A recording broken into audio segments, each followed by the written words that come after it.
చిక్ చిక్ బండి సామాన్యులకు చోటేది.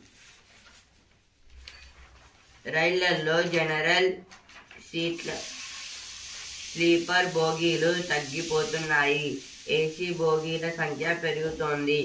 దీనిపై పార్లమెంటులో గానీ బయట గానీ పెద్దగా చర్చ జరగడం లేదు. భారత్ వంటి వర్ధమాన దేశాల్లో ఎక్కువ మంది ఏసీ కోచ్లలో ప్రయాణించే అవకాశం ఉంటుందా?